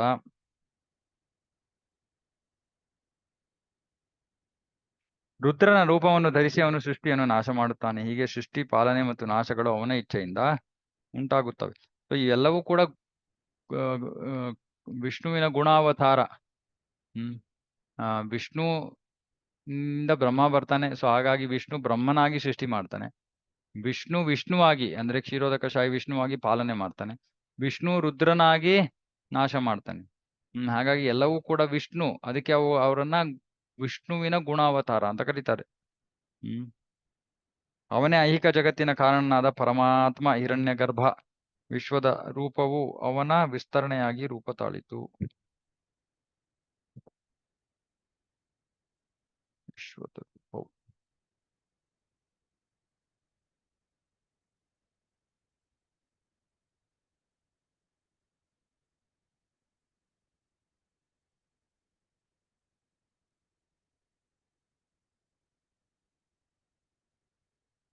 ವಿಶ್ವರೂಪ, ಅವನ ವಿಸ್ತರಣೆ.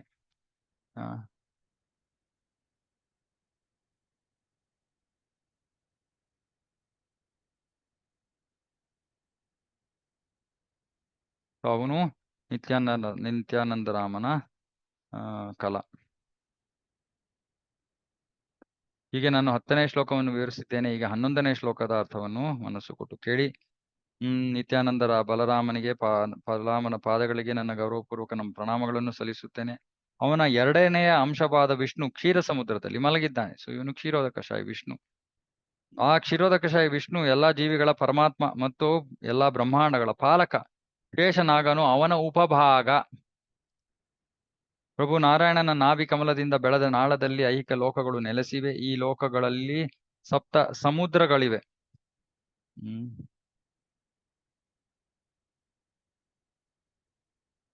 ಈ ಲೋಕಗಳಲ್ಲಿ 7 ಸಮುದ್ರಗಳಿವೆ.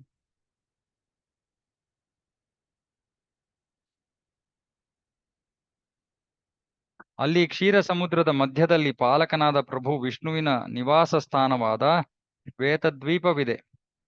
ಸೊ ಇದನ್ನ ಇಲ್ಲಿ ಮುಂಚೆನೂ ತೋರಿಸಿದ್ದೀನಿ. ಇದು ಬ್ರಹ್ಮಾಂಡದಲ್ಲಿ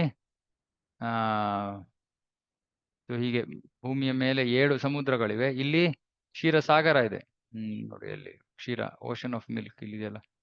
ಈ ಕ್ಷೀರ ಸಾಗರದಲ್ಲಿ ವಿಷ್ಣು ಪವಡಿಸಿರ್ತಾನೆ. ಅದು ಕ್ಷೀರ. ಅದಕ್ಕೆ ಅದನ್ನ ಕ್ಷೀರೋದಕಶಾಹಿ, ಅವನನ್ನ ಕ್ಷೀರೋದಕಶಾಹಿ ವಿಷ್ಣು ಅಂತ ಕರೀತಾರೆ.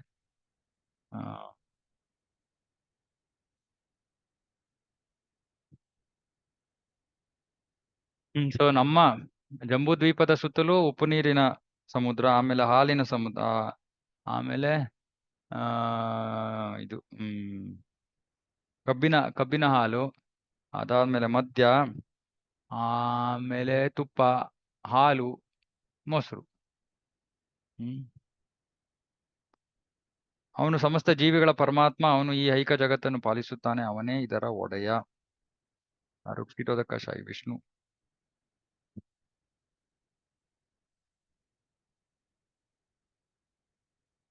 ನಿಜವಾದ ಧರ್ಮ ತತ್ವಗಳನ್ನು ಸ್ಥಾಪನೆ ಮಾಡಲು ಅವನು ಅಧರ್ಮ ಕ್ರಿಯೆಗಳನ್ನು ನಾಶ ಮಾಡಲು ಅವನು ಯುಗ ಯುಗಗಳಲ್ಲಿ ನಾನಾ ಅವತಾರಗಳಲ್ಲಿ ಆವಿರ್ಭವಿಸ್ತಾನೆ. ಯಾಕಂದ್ರೆ ಅವನೇ ಪಾಲಕ. ಅವನು ಯಾವ ಸಮಯದಲ್ಲಿ ಆ ಬ್ರಹ್ಮಾಂಡದೊಳಗೆ ಯಾವ ಅವತಾರಗಳು ಬರಬೇಕೋ ಅವುಗಳು ಅವನಿಂದ ಬರ್ತಾ ಇರ್ತವೆ. ಅವನನ್ನು ನೋಡಲಾಗದ ದೇವತೆಗಳು ಕ್ಷೀರ ಸಮುದ್ರದ ತೀರಕ್ಕೆ ಹೋಗಿ ಅವನಿಗೆ ಪ್ರಾರ್ಥನೆ ಸಲ್ಲಿಸುತ್ತಾರೆ. ಅದಕ್ಕೆ ಪುರುಷ ಸೂಕ್ತ ಪ್ರಾರ್ಥನೆಯನ್ನ ಅರ್ಪಿಸ್ತಾರೆ. ಕೃಷ್ಣನ ಒಂದು ಪ್ರಕಟವಾಗುವ ಸಮಯದಲ್ಲೂ ಅಷ್ಟೇ ಭೂಮಿ ಬ್ರಹ್ಮನ ಹತ್ರ ಹೋದ್ಮೇಲೆ ಅವರೆಲ್ಲರೂ ಕ್ಷೀರ ಸಾಗರ ಹತ್ರ ಹೋಗ್ತಾರೆ. ಕ್ಷೀರ ಸಾಗರಕ್ಕೆ ಹೋಗಿ ಅಲ್ಲಿ ಅವರು ಆ ಕ್ಷೀರೋದಕಶಾಹಿ ವಿಷ್ಣುವಿಗೆ ಪ್ರಾರ್ಥನೆಗಳನ್ನ ಅರ್ಪಿಸ್ತಾರೆ. ಅದಕ್ಕೆ ಪುರುಷ ಸೂಕ್ತ ಅಂತಾರೆ. ಅನಂತರ ಅವನು ಐಹಿಕ ಪ್ರಪಂಚವನ್ನು ಪಾಲಿಸಲು ಕೆಳಗಿಳಿದು ಬರುತ್ತಾನೆ. ಅವನ ಅನಂತ ವೈಭವವನ್ನು ಎಣಿಸಲು ಆಗುವುದಿಲ್ಲ. ಆ ಪ್ರಭು ವಿಷ್ಣು ಪ್ರಭು ನಿತ್ಯಾನಂದನ ಸ್ವಾಂಶದ ಭಾಗ. ಹಾಗಾಗಿ ಅವನು ಕಲ.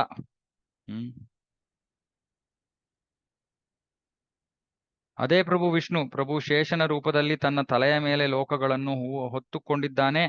ಅವು ಎಲ್ಲಿವೆ ಎಂದು ಅವನಿಗೆ ಗೊತ್ತಿಲ್ಲ, ಏಕೆಂದರೆ ತನ್ನ ತಲೆಯ ಮೇಲೆ ಅವುಗಳಿರುವುದರ ಭಾರ ಅವನಿಗೆ ಅರಿವಾಗುತ್ತಿಲ್ಲ. ಅದು ಇಲ್ಲಿ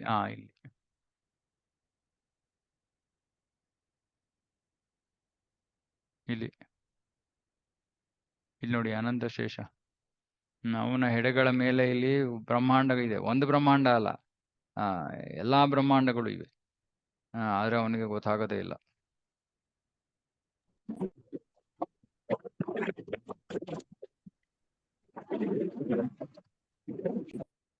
ಅನ್ಮ್ಯೂಟ್ ಮಾಡ್ಕೋಬೇಡಿ ದಯವಿಟ್ಟು, ಡಿಸ್ಟರ್ಬೆನ್ಸ್ ಬರ್ತಾ ಇದೆ. 50 ಕೋಟಿ ಯೋಜನ ವ್ಯಾಸದಷ್ಟು ದೊಡ್ಡದಾಗಿರುವ ಬ್ರಹ್ಮಾಂಡವು ಅವನ ಒಂದು ಹೆಡೆಯ ಮೇಲೆ ಸಾಸಿವೆ ಕಾಳಿನಂತೆ ಕುಳಿತಿದೆ. ಆ ಅನಂತ ಶೇಷನು ದೇವೋತ್ತಮನ ಭಕ್ತಾವತಾರ. ಪ್ರಭು ಕೃಷ್ಣನ ಸೇವೆಯ ವಿನಾ ಬೇರೇನೂ ಅವನಿಗೆ ತಿಳಿದಿಲ್ಲ. ಬಲರಾಮ ಪೂರ್ಣಿಮಾ ದಿನದಂದು ನಾನು ಹೇಳಿದೆ, ಬಲರಾಮ ಈ 4 ಅವತಾರಗಳು ವಿಶೇಷ ಅವನ ಅವನಿಗೆ ವೈಯಕ್ತಿಕ ಸೇವೆಯನ್ನ ಮಾಡೋದು, ಪರ್ಸನಲ್ ಸರ್ವೆಂಟ್. ಅದಕ್ಕೆ ಕೃಷ್ಣ ದೇವಕಿಯ ಗರ್ಭವನ್ನು ಪ್ರವೇಶ ಮಾಡೋಕ್ಕಿಂತ ಮುಂಚೆ ಬಲರಾಮ ಮೊದಲು ಅಲ್ಲಿ ಪ್ರಕಟನಾಗಿ ಅನಂತ ಶೇಷನನ್ನ ಅಲ್ಲ ಬಿಟ್ಟು ಆಮೇಲೆ ಅವನು ರೋಣಿಯ ಗರ್ಭವನ್ನು ಪ್ರವೇಶ ಮಾಡ್ತಾನೆ. ಯಾಕಂದ್ರೆ ಕೃಷ್ಣನ ಸೇವೆ ಮಾಡೋದು ಅವನ ಭಕ್ತಾವತಾರ. ಅನಂತ ಶೇಷ ತನ್ನ ಸಹಸ್ರಾರು ಬಾಯಿಗಳಿಂದ ಅವನು ಪ್ರಭು ಕೃಷ್ಣನ ಮಹಿಮೆಗಳನ್ನು ಹಾಡುತ್ತಾನೆ. ಹೀಗೆ ಅವನು ನಿರಂತರವಾಗಿ ಹಾಡುತ್ತಿದ್ದರೂ ಪ್ರಭುವಿನ ಗುಣಗಳ ಕೊನೆಯನ್ನು ಮುಟ್ಟುವುದಿಲ್ಲ. ನೋಡಿ, ನಾವು ನಮಗೆ ಕೃಷ್ಣನ ಎಷ್ಟು ಗುಣಗಳು ನಮಗೆ ತಿಳಿದಿವೆ. ಹೇಳ್ತಾರೆ, ಅವನು ಅನಂತ ಕಾಲದಿಂದ ಅನಂತ ಬಾಯಿಗಳಲ್ಲಿ ಅವನು ಮಹಿಮೆಗಳನ್ನು ಹಾಡ್ತಾನೆ ಇದ್ದಾನೆ. ಆದ್ರೂ ಕೂಡ ಅದಕ್ಕೆ ಕೊನೆ ಸಿಕ್ಕಿಲ್ಲ ಅವನಿಗೆ. 4 ಕುಮಾರರು ಅವನ ತುಟಿಗಳಿಂದ ಶ್ರೀಮದ್ ಭಾಗವತವನ್ನು ಕೇಳಿ ಮರು ನುಡಿಯುತ್ತಾ ದೇವೋತ್ತಮನ ದಿವ್ಯ ಪ್ರೇಮಾನಂದದಲ್ಲಿ ಮರು ನುಡಿಯುತ್ತಾರೆ. ಏನಿದು?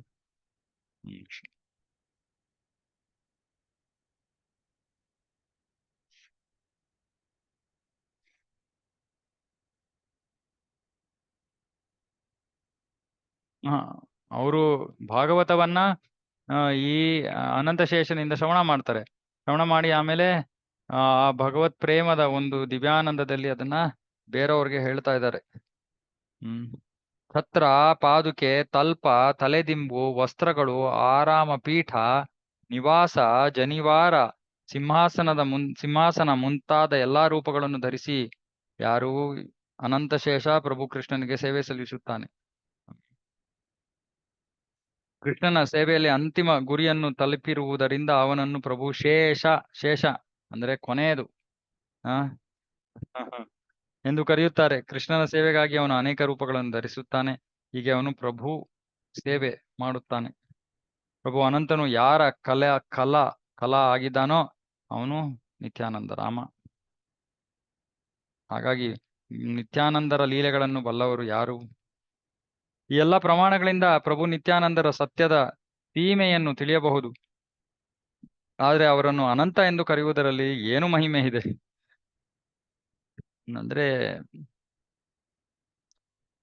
ಕೊನೆನೇ ಇಲ್ಲ ಇದಕ್ಕೆ ಅಂತ. ಆದರೆ ಭಕ್ತರು ಹೀಗೆ ಹೇಳುವುದರಿಂದ ಅದನ್ನು ಸತ್ಯವೆಂದು ನಾನು ಅಂಗೀಕರಿಸುತ್ತೇನೆ. ಅವನು ಎಲ್ಲ ಅವತಾರಗಳ ಆಕಾರವಾಗಿರುವುದರಿಂದ ಅವನಿಗೆ ಪ್ರತಿಯೊಂದು ಸಾಧ್ಯ, ಅವನಿಂದ ಎಲ್ಲವೂ ಸಾಧ್ಯ. ಅವತಾರಕ್ಕೂ ಎಲ್ಲ ಅವತಾರಗಳ ಆಕಾರಕ್ಕೂ ನಡುವೆ ಏನೂ ವ್ಯತ್ಯಾಸವಿಲ್ಲವೆಂದು ಅವರಿಗೆ ಗೊತ್ತು.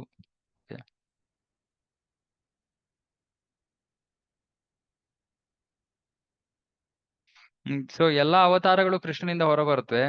ಹಾಗಾಗಿ ಎಲ್ಲಾ ಅವತಾರಗಳು ಕೃಷ್ಣನೇ, ಆದರೂ ಎಲ್ಲಾ ಅವತಾರಗಳು ಕೃಷ್ಣನಿಂದ ಬಂದಿವೆ.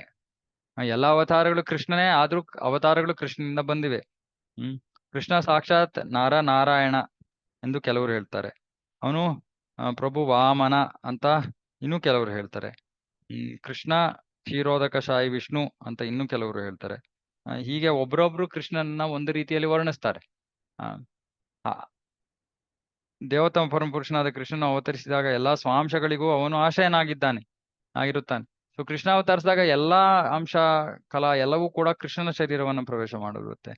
ಹೀಗೆ ಎಲ್ಲಾ ಸ್ವಾಂಶಗಳು ಅವನೊಡನೆ ಸೇರಿಕೊಳ್ಳುತ್ತಾರೆ.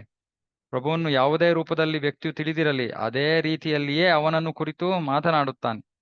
ಇವಾಗ ಕೃಷ್ಣನಲ್ಲಿ ಎಲ್ಲವೂ ಸಂಭವನೀಯವಾದುದರಿಂದ ಇದರಲ್ಲಿ ಏನು ಮಿಥ್ಯೆ ಇಲ್ಲ. ಸೊ ಯಾರೋ ಕೃಷ್ಣನೇ ಕಾರಣೋದಕಶಾಹಿ ವಿಷ್ಣು ಅಂದ್ರೆ ಓಕೆ, ಸಂಪೂರ್ಣ ಸತ್ಯ ಅಲ್ಲ, ಆದ್ರೆ ಸತ್ಯ ಅದು. ಯಾಕಂದ್ರೆ ಕೃಷ್ಣನ ಅಂಶ, ಕೃಷ್ಣನ ಕಲಾ ಕ್ಷೀರೋದಕಶಾಹಿ ವಿಷ್ಣು ಪರಮಾತ್ಮ. ಆದ್ರೆ ಪರಮಾತ್ಮ ಕೃಷ್ಣನಿಂದ ಬಂದಿರೋದ್ರಿಂದ ಕೃಷ್ಣ ಪರಮಾತ್ಮ ಅಂದ್ರೆ ಅವನ ಹಿರಿಮೆಯನ್ನ ನಾವು ಹೆಚ್ಚಿಸ್ತಾ ಇಲ್ಲ. ಯಾಕಂದ್ರೆ ಅವನ ಒಂದು ವಿಸ್ತರಣೆ ಅಷ್ಟೇ ಪರಮಾತ್ಮ. ಹಾಗಾಗಿ ಕೃಷ್ಣನನ್ನ ಭಗವಾನ್ ಅಂತಾನೆ ನಾವು ಸಂಬೋಧಿಸ್ಬೇಕು, ಅವತಾರಿ ಅಂತಾನೆ. ಅವಾಗ ಅದು ನಿಜವಾದ ಕೃಷ್ಣನ ಮಹಿಮೆ. ಆದ್ದರಿಂದ ಚೈತನ್ಯ ಮಹಾಪ್ರಭುಗಳು ಎಲ್ಲಾ ನಾನಾ ಅವತಾರಗಳ ಎಲ್ಲಾ ಲೀಲೆಗಳನ್ನು ಪ್ರತಿಯೊಬ್ಬರಿಗೂ ಪ್ರದರ್ಶಿಸಿದರು. ಹೀಗೆ ನಿತ್ಯಾನಂದರಿಗೆ ಅನಂತವಾದ ಅವತಾರಗಳಿವೆ. ದಿವ್ಯ ಭಾವದಲ್ಲಿ ಅವರು ತಮ್ಮನ್ನು ತಾವೇ ಚೈತನ್ಯ ಮಹಾಪ್ರಭುಗಳ ದಾಸರೆಂದು ಕರೆದುಕೊಳ್ಳುತ್ತಾರೆ. ನಿತ್ಯಾನಂದ ಪ್ರಭುಗಳಿಗೆ ಯಾವಾಗ್ಲೂ ಅವರು ಸ್ಥಾನ ಏನು? ನಾನು ಚೈತನ್ಯ ಮಹಾಪ್ರಭುಗಳ ದಾಸ ಅಷ್ಟೇ. ಅವರಿಗೆ ಬೇರೆ ಏನು ಗೊತ್ತಿಲ್ಲ. ಕೆಲವು ಸಲ ಅವರು ಚೈತನ್ಯ ಮಹಾಪ್ರಭುಗಳನ್ನು ತಮ್ಮ ಗುರುಗಳಂತೆ ಸೇವಿಸುತ್ತಾರೆ, ಕೆಲವು ಸಲ ಗೆಳೆಯರಾಗಿ, ಕೆಲವು ಸಲ ದಾಸರಾಗಿ ಸೇವೆ ಸಲ್ಲಿಸುತ್ತಾರೆ. ಬೃಂದಾವನದಲ್ಲಿ ಬಲರಾಮ ಈ 3 ವಿವಿಧ ಭಾವಗಳಲ್ಲಿ ಕೃಷ್ಣನಿಗೆ ಸೇವೆ ಸಲ್ಲಿಸಿದಂತೆ 5 ಭಾವಗಳಲ್ಲೂ ಬಲರಾಮ ಕೃಷ್ಣನಿಗೆ ಸೇವೆ ಸಲ್ಲಿಸುತ್ತಾನೆ. ಗೂಳಿಯಂತೆ ಆಡುತ್ತಾ ಪ್ರಭು ಬಲರಾಮ ಕೃಷ್ಣನೊಡನೆ ತಲೆ ಡಿಕ್ಕಿ ಹೊಡೆದು ಸೆಣಸಾಡುತ್ತಾನೆ ಸ್ನೇಹ ಭಾವದಲ್ಲಿ. ಕೆಲವು ಸಲ ಪ್ರಭು ಕೃಷ್ಣನು ಪ್ರಭು ಬಲರಾಮನ ಪಾದಗಳನ್ನು ಒತ್ತುತ್ತಾನೆ. ಈಗ ಸ್ವಲ್ಪ ಹಿರಿಯನ ಸ್ಥಾನ. ಅವನು ತನ್ನನ್ನು ದಾಸನೆಂದು ಪರಿಗಣಿಸಿಕೊಳ್ಳುತ್ತಾನೆ. ಕೃಷ್ಣನು ತನ್ನ ಒಡೆಯ ಎಂದು ತಿಳಿದಿರುತ್ತಾನೆ. ಹೀಗೆ ಅವನು ತನ್ನನ್ನು ಅವನ ಸ್ವಾಂಶದ ಒಂದು ಅಂಶವಾಗಿ ಪರಿಗಣಿಸುತ್ತಾನೆ. ಬಲರಾಮ ಯಾವಾಗಲೂ ಕೃಷ್ಣನನ್ನ ಬೇರೆ ಬೇರೆ ರೀತಿಗಳಲ್ಲಿ ಸೇವೆ ಸಲ್ಲಿಸ್ತಾನೆ. ಸಖ್ಯನಾಗಿ, ವಾತ್ಸಲ್ಯ ಭಾವದಲ್ಲಿ, ದಾಸ್ಯ ಭಾವದಲ್ಲಿ, ಸೇವಕನಾಗಿ ಕಂಡುಕೋತಾನೆ. ಇದೇ ರೀತಿ ನಿತ್ಯಾನಂದ ಚೈತನ್ಯ ಮಹಾಪ್ರಭುಗಳಿಗೆ ಸೇವೆ ಮಾಡ್ತಾರೆ. ಸಾಧಾರಣ ಹುಡುಗರಂತೆ ವರ್ತಿಸುತ್ತಾ ಅವರು ಗೂಳಿಗಳಂತೆ ಗುಟುರು ಹಾಕುತ್ತಾ ಪರಸ್ಪರ ಹೋರಾಡುತ್ತಿದ್ದರು. ಅವರು ನಾನಾ ಪ್ರಾಣಿಗಳನ್ನು ಅನುಕರಿಸಿ ಕೂಗುತ್ತಿದ್ದರು. ಭಾಗವತದಲ್ಲಿ ಇದರ ವರ್ಣನೆ ಇದೆ, ಹೇಗೆ ಸ್ನೇಹಿತರೆಲ್ಲ ವೃಂದಾವನದಲ್ಲಿ ಆಟ ಆಡ್ತಾ ಇದ್ರು ಅಂತ. ಕೆಲವು ಸಲ ಪ್ರಭು ಕೃಷ್ಣನ ಅಣ್ಣನಾದ ಬಲರಾಮ ಆಟದ ನಂತರ ಬಳಲಿ ಗೋಪ ಬಾಲಕನೊಬ್ಬನ ತೊಡೆಯ ಮೇಲೆ ತಲೆ ಇಟ್ಟು ಮಲಗುತ್ತಿದ್ದನು. ಸ್ವತಃ ಕೃಷ್ಣನೇ ಅವನ ಪಾದಗಳನ್ನು ಒತ್ತುತ್ತಾ ಸೇವೆ ಸಲ್ಲಿಸುತ್ತಿದ್ದನು. ಆಮೇಲೆ ದಾಸ್ಯ ಭಾವದಲ್ಲಿ ಬಲರಾಮ ಯಾವಾಗ ಕೃಷ್ಣ ತನ್ನನ್ನು ತಾನು ಎಲ್ಲಾ ಗೋಪಾಲಕರು ಕರುಗಳಾಗಿ ಬ್ರಹ್ಮವಿಮೋಹನ ಲೀಲೆಯಲ್ಲಿ ಅವನು ವಿಸ್ತರಿಸ್ಕೊಂಡಾಗ ಆ 1 ವರ್ಷ ಮುಗಿಯೋ ಕೊನೆ ದಿನಗಳಲ್ಲಿ ಬಲರಾಮ ಹೀಗೆ ಯೋಚನೆ ಮಾಡ್ತಾನೆ, ಈ ಯೋಗಿಕ ಶಕ್ತಿ ಯಾರು? ಇವಳು ಎಲ್ಲಿಂದ ಬಂದಳು? ಇವಳು ದೇವತೆಯೋ ಅಥವಾ ರಾಕ್ಷಸಿಯೋ? ಅವಳು ನನ್ನ ಧಣಿ ಪ್ರಭು ಕೃಷ್ಣನ ಮಾಯಾಶಕ್ತಿಯಾಗಿರಬೇಕು. ಬೇರೆ ಯಾರು ನನ್ನನ್ನು ವಿಮೋಹಗೊಳಿಸಬಲ್ಲರು? ಬಲರಾಮ ಯೋಚನೆ ಮಾಡ್ತಾ ಇದ್ದಾನೆ. ಯಾಕಂದ್ರೆ 1 ವರ್ಷದ ತನಕ ಬಲರಾಮನಿಗೂ ಗೊತ್ತಾಗ್ಲಿಲ್ಲ ಕೃಷ್ಣನೇ ವಿಸ್ತರಿಸಿದ್ದಾನೆ, ಈ ಎಲ್ಲ ವಿಸ್ತರಿಸ್ಕೊಂಡಿದ್ದಾನೆ ಈ ಗೋಪಾಲಕರು ಕರುಗಳಾಗಿ ಅಂತ. ಹಾಗಾಗಿ ಆದ್ರೆ ಒಂದ್ಸತಿ ತುಂಬಾ ಅತೀವವಾದ ಗೋಪಾಲಕರು ಮಕ್ಕಳೆಡೆಗೆ ಅತೀವವಾದ ಪ್ರೀತಿಯನ್ನು ತೋರ್ತಾ ಇದ್ದಾರೆ. ಹಸುಗಳು ಬೆಳೆದಿರುವಂತಹ ತಮ್ಮ ಕರುಗಳಿಗೆ ಹಾಲನ್ನ ಕುಡಿಸ್ತಾ ಇದ್ದಾರೆ. ಎಲ್ಲ ಸಾಮಾನ್ಯವಾದ ಅಚಿಂತ್ಯವಾದ ವಿಷಯಗಳು, ಅಪರೂಪವಾದ ವಿಷಯಗಳು. ಇವನ್ನ ನೋಡಿದಾಗ ಅವಾಗ ಬಲರಾಮ ಯೋಚನೆ ಮಾಡ್ತಾನೆ, ಇದೇನಿದು, ಏನೋ ವಿಚಿತ್ರವಾದದ್ದು ಇಲ್ಲಿ ನಡೀತಾ ಇದೆ. ಆದ್ರೆ ಇದಕ್ಕೆ ಕಾರಣ ಯಾರು? ನನ್ನ ಸ್ವಾಮಿ ಕೃಷ್ಣನೇ ಕಾರಣ. ಇನ್ಯಾರು ನನ್ನನ್ನ ಮೋಹಗೊಳಿಸಕ್ ಸಾಧ್ಯ ಅಂತ ದಾಸ್ಯ ಭಾವದಲ್ಲಿ ಮಾತಾಡ್ತಾನೆ. ಹೀಗೆ ಎಲ್ಲಾ ರಸಗಳಲ್ಲೂ ಅವನು ಕೃಷ್ಣನ ಸೇವೆಯನ್ನ ಮಾಡ್ತಾನೆ. ಪ್ರಭು ಕೃಷ್ಣನೊಬ್ಬನೇ ಪರಮನಿಯಂತ್ರಕ, ಉಳಿದವರೆಲ್ಲ ಅವನ ಭೃತ್ಯರು ಅಂದ್ರೆ ಸೇವಕರು. ಅವನು ಕುಣಿಸಿದಂತೆ ಅವರೆಲ್ಲ ಕುಣಿಯುತ್ತಾರೆ. ಸೊ ನಾವು ಕೂಡ ಅವನು ಕುಣಿಸಿದಂತೆ ಕುಣಿಬೇಕು. ಈ ಸಂಪೂರ್ಣ ಸೃಷ್ಟಿಯಲ್ಲಿ ಬ್ರಹ್ಮಾಂಡಗಳಲ್ಲಿ ಇರುವಂತಹ ಜೀವಿಗಳನ್ನ ಬಿಟ್ರೆ ಎಲ್ಲಾ ಮುಕ್ಕಾಲು ಭಾಗ ಆಧ್ಯಾತ್ಮಿಕ ಜಗತ್ತಿನ ಎಲ್ಲಾ ಜೀವಿಗಳು ಕೃಷ್ಣ ಕುಣಿಸಿದಂತೆ ಕುಣಿತಾ ಇದ್ದಾರೆ. ಹ್ಮ್ ಹ್ಮ್ ಆದ್ರೆ ಬ್ರಹ್ಮಾಂಡಗಳಲ್ಲಿ ಪತಿತರಾಗಿರುವ ನಾವು ಮಾತ್ರ ಕೃಷ್ಣನಿಗೆ ಬೇಕಾಗಿರೋ ರೀತಿಯಲ್ಲಿ ಕುಣಿತಾ ಇಲ್ಲ. ಈಗ ಸ್ವಲ್ಪ ಸ್ವಲ್ಪ ಕುಣಿಯಕ್ಕೆ ಶುರು ಮಾಡಿದೀವಿ. ಭಕ್ತಿಗೆ ಬಂದು ಸ್ವಲ್ಪ ಕುಣಿಯಕ್ಕೆ ಶುರು ಮಾಡಿದೀವಿ, ಆದ್ರೆ ಇನ್ನೂ ಹೆಚ್ಚು ಕುಣಿಬೇಕು. ಸಂಪೂರ್ಣವಾಗಿ ಅವನಿಗೆ ಬೇಕಾಗಿರೋ ರೀತಿಯಲ್ಲಿ ಕುಣಿಬೇಕು. ಈಗೂ ಇನ್ನೂ ನಮ್ಮ ಇಚ್ಛೆ, ನಮ್ಮ ಇಂದ್ರಿಯ ಭೋಗ ಇವುಗಳ ಪ್ರಕಾರವಾಗಿ ಕುಣಿತಾ ಇದ್ದೀವಿ. ಅದನ್ನ ಸಂಪೂರ್ಣವಾಗಿ ನಿಲ್ಲಿಸ್ಬಿಟ್ಟು ಸುಮ್ಮನೆ ಕೇವಲ ಕೃಷ್ಣನಿಗೋಸ್ಕರ ಕುಣಿಬೇಕು. ಕೃಷ್ಣನ ಇಚ್ಛೆಯನ್ನು ಪೂರೈಸೋದಕ್ಕೋಸ್ಕರ, ಗುರುಗಳ ಇಚ್ಛೆಯನ್ನು ಪೂರೈಸೋದಕ್ಕೋಸ್ಕರ ಕುಣಿಬೇಕು. ಆಗ ನಮ್ಮ ಜೀವನ ಪರಿಪೂರ್ಣವಾಗತ್ತೆ. ಅದು ನಮ್ಮ ಜೀವನದ ಸಾಕ್ಷಾತ್ಕಾರ. ಅಂತಹ ಭಕ್ತ ಮತ್ತೆ ಈ ಭೌತಿಕ ಜಗತ್ತಿಗೆ ಬರ್ಬೇಕಾಗಿಲ್ಲ. ಅಂದ್ರೆ ಭಗವಂತನ ಇಚ್ಛೆ ಇದ್ರೆ ಬರ್ತಾನೆ ಪ್ರಚಾರಕ್ಕೋಸ್ಕರ ಅಷ್ಟೇ. ಆದ್ರೆ ಪರಿಪೂರ್ಣತೆ ಅಂತದ್ದು. ಸೊ ಕುಣಿತಾನೆ ಇದೀವಿ. ಕೃಷ್ಣನ ಒಂದು ಹಾಡಿಗೆ ಕುಣಿಬಹುದು ಅಥವಾ ಮಾಯೆಯ ಹಾಡಿಗೆ ಕುಣಿಬಹುದು. ಯಾವುದಕ್ಕೆ ಕುಣಿಬೇಕು ಅಂತ ನಾವು ನಿರ್ಧಾರ ಮಾಡ್ಬೇಕು.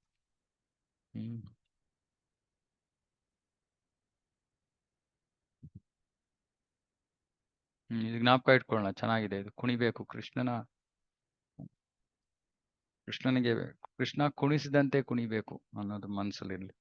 ಹಾಗೆ ಶ್ರೀ ಚೈತನ್ಯ ಮಹಾಪ್ರಭುಗಳು ಏಕಮೇವ ನಿಯಂತ್ರಕರು, ಉಳಿದವರೆಲ್ಲ ಅವರ ಒಡನಾಡಿಗಳು ಅಥವಾ ಸೇವಕರು.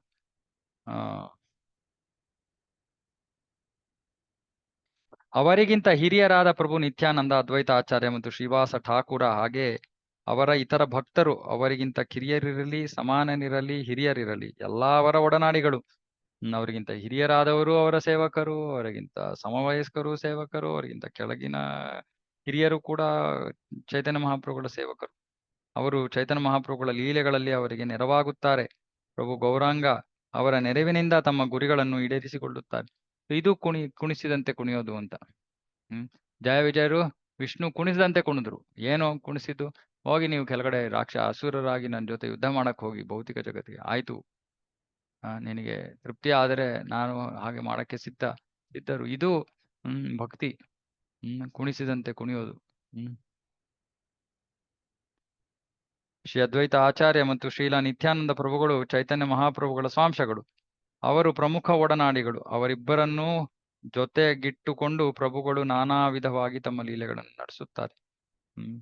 ಸೊ ಅದ್ವೈತಾಚಾರ್ಯರು ನಿತ್ಯಾನಂದರು ಇಬ್ರು ಚೈತನ್ಯರ ಅಂಶಗಳು. ಯಾಕಂದ್ರೆ ಚೈತನ್ಯ ಮಹಾಪ್ರಭು ಅಂದ್ರೆ ಕೃಷ್ಣ, ಮತ್ತೆ ಅದ್ವೈತ ಆಚಾರ್ಯ ಅಂದ್ರೆ ಮಹಾವಿಷ್ಣುವಿನ ಅಂಶ, ಮತ್ತೆ ನಿತ್ಯಾನಂದರು ಬಲರಾಮ. ಸೊ ಹೀಗೆ ಅವರು ಕೃಷ್ಣನ ಸ್ವಾಂಶಗಳು. ಅವರಿಗೆ ಬೇಕಾದಂಗೆ ಅವರ ಲೀಲೆಗಳನ್ನ ನಡೆಸ್ತಾರೆ. ಪ್ರಭು ಅದ್ವೈತ ಆಚಾರ್ಯರು ಪ್ರತ್ಯಕ್ಷ ದೇವೋತ್ತಮ ಪರಮ ಪುರುಷರು. ಚೈತನ್ಯ ಮಹಾಪ್ರಭುಗಳು ಅವರನ್ನು ಗುರುಗಳಾಗಿ ಸ್ವೀಕರಿಸಿದರು. ಅದ್ವೈತ ಆಚಾರ್ಯರು ಪ್ರಭುಗಳ ಸೇವಕರು. ಯಾಕಂದ್ರೆ ಅವರು ತಮ್ಮ ಅಣ್ಣನಿಗೂ ಜ್ಞಾನವನ್ನ ಕೊಡ್ತಾ ಇದ್ದಂಥವ್ರು ಅದ್ವೈತ ಆಚಾರ್ಯರು. ಹಾಗಾಗಿ ಚೈತನ್ಯ ಮಹಾಪ್ರಭುವರನ್ನು ಗುರುಗಳ ಸ್ಥಾನದಲ್ಲಿ ನೋಡ್ತಾರೆ. ಆದ್ರೆ ಅದ್ವೈತರಿಗೆ ಗೊತ್ತು, ಇಲ್ಲ ನಾನು ಚೈತನ್ಯ ಮಹಾಪ್ರಭುಗಳ ಸೇವಕ ಅಂತ.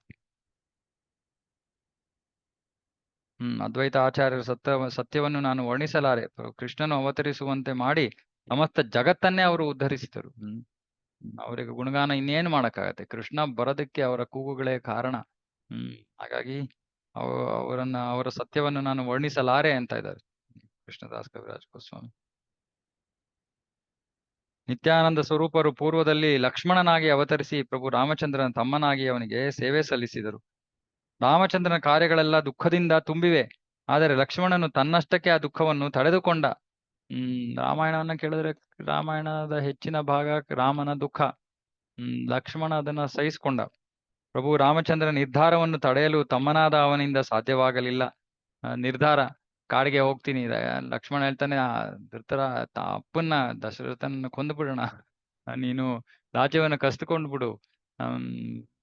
ರಾಮ ಇಲ್ಲ, ಇದು ಸರಿಯಲ್ಲ ಅಂದಾಗ ಲಕ್ಷ್ಮಣನಿಗೆ ಅಣ್ಣನನ್ನ ಮನಸ್ಸು ಒಲಿಸೋದಕ್ಕೆ ಅವನಿಗೆ ಆಗ್ಲಿಲ್ಲ. ಅವನ ನಿರ್ಧಾರವನ್ನು ತಡೆಯೋದಕ್ಕೆ ಆಗ್ಲಿಲ್ಲ. ಆದ್ದರಿಂದ ಮನಸ್ಸಿನಲ್ಲಿ ದುಃಖಿತಪ್ತನಾಗಿದ್ದರೂ ಅವನು ಮೌನವಾಗಿ ಉಳಿದ. ಕೃಷ್ಣನು ಅವತರಿಸಿದಾಗ ಮನತೃಪ್ತಿಯಾಗುವಂತೆ ಸೇವೆ ಮಾಡಲು ಮತ್ತು ಎಲ್ಲಾ ಬಗೆಯ ಸುಖವನ್ನು ಅನುಭೋಗಿಸುವಂತೆ ಮಾಡಲು ಅವನು ಬಲರಾಮನಾದ, ಅಣ್ಣನಾದ. ಅಣ್ಣನಾಗಿದ್ದು ಯಾಕೆ? ಕೃಷ್ಣ ನಾನು ಹೇಳಿದ್ದನ್ನ ಕೇಳಬೇಕು ಅಂತಲ್ಲ. ಆ ಈ ಈ ರೀತಿ ನಿರ್ಧಾರಗಳನ್ನ ತಗೊಂಡು ರಾಮನಾಗಿ ಎಷ್ಟು ದುಃಖಪಟ್ಟ, ಈಗ ಆನಂದದಲ್ಲಿರ್ಲಿ ಕೃಷ್ಣ ಅನ್ನೋ ಉದ್ದೇಶದಿಂದ ಅವನೇ ಬಲರಾಮನಾಗ್ತಾನೆ, ಅಣ್ಣನಾಗ್ತಾನೆ. ಆ ರಾಮ ಮತ್ತು ಲಕ್ಷ್ಮಣರು ಕ್ರಮವಾಗಿ ಪ್ರಭು ಕೃಷ್ಣ ಮತ್ತು ಬಲರಾಮನ ಸ್ವಾಂಶಗಳು. ಕೃಷ್ಣ ಮತ್ತು ಬಲರಾಮನ ಅವತಾರ ಸಮಯದಲ್ಲಿ ಅವರು ಇವರೊಳಗೆ ಪ್ರವೇಶಿಸಿದರು. ಕೃಷ್ಣ ಮತ್ತು ಬಲರಾಮರು ತಮ್ಮ ಮತ್ತು ಅಣ್ಣನಾಗಿ ಕಾಣಿಸಿಕೊಂಡರು, ಆದರೆ ಧರ್ಮಗ್ರಂಥಗಳಲ್ಲಿ ಅವರನ್ನು ಮೂಲ ದೇವೋತ್ತಮ ಪರಮ ಪುರುಷ ಮತ್ತು ಅವನ ವಿಸ್ತರಣೆ ಎಂದು ವರ್ಣಿಸಲಾಗಿದೆ. ಶಾಸ್ತ್ರದಲ್ಲಿಲ್ಲದು ಅವನು ಕೃಷ್ಣ ದೇವೋತ್ತಮ ಪರಮ ಪುರುಷ, ಬಲರಾಮ ಅವನ ವಿಸ್ತರಣೆ ಅಂತ. ಆದ್ರೆ ಇಬ್ರು ಅಣ್ಣ ತಮ್ಮಂದ್ರಾಗಿ ಮೂಲ ದೇವೋತ್ತಮ ಪರಮ ಪುರುಷ ತಮ್ಮ ಆಗ್ಬಿಟ್ಟ, ಅವನ ವಿಸ್ತರಣೆ ಬಲರಾಮ ಅಣ್ಣ ಆಗ್ಬಿಟ್ಟ.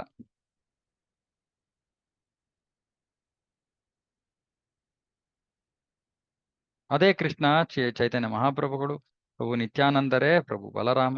ಪ್ರಭು ನಿತ್ಯಾನಂದರು ಚೈತನ್ಯ ಮಹಾಪ್ರಭುಗಳ ಎಲ್ಲಾ ಇಚ್ಛೆಗಳನ್ನು ಈಡೇರಿಸುತ್ತಾರೆ. ನಿತ್ಯಾನಂದರ ಮಹಿಮಾ ಸಾಗರವು ಅನಂತ ಮತ್ತು ಅಪಾರ. ಅವರ ಕೃಪೆಯಿಂದ ಆ ಮಹಿಮೆಯ ಒಂದು ಹನಿಯನ್ನು ಮಾತ್ರ ನಾನು ಸ್ಪರ್ಶಿಸಬಲ್ಲೆ.